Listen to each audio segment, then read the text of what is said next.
Another day, another food tripan na naman tayo mga quiz. Kaya wag na natin patagalin to at umpisahan na natin agad.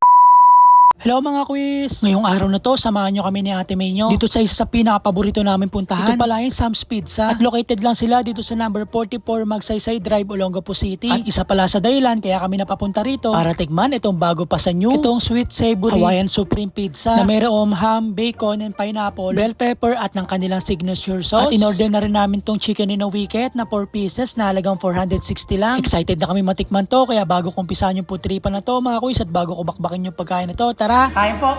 Meron pala mga available size na mapagpipilian sa Hawaiian Supreme. Available pala dyan yung regular size with 6 slice na halagang 300 pesos lang. Family size with 12 slice na halagang 500 pesos lang. At jumbo size with 16 slice na halagang 650 pesos lang. At available din pala ang whole 8 pieces na chicken in a wicket na halagang 860 pesos. At available sila for delivery and dine-in. Pwede kayong mag-text at tumawag. Ilalagay ko dyan yung number nila sa screen nyo. At pwede din pala kayong mag-PM sa kanilang FB page. Ilalagay ko dyan sa comment section yung link na kanilang FB page para kung meron kayong mga tanong. Kaya isama nyo na yung pamilya nyo, gayon din ang inyong mga barkada, mga quiz, para matesting nyo na to. Kaya kung mapapasyal kayo dito sa amin sa Olongapo City at naghahanap kayo na napakasarap na pizza, try at subukan nyo na dito sa Sam's Pizza at ginagaranti ako, hindi ako mapapaya sa inyo. Dito ko na pala tatapusin yung video na to mga quiz. Stay hydrated, keep safe, and God bless everyone. Maraming salamat. Bye!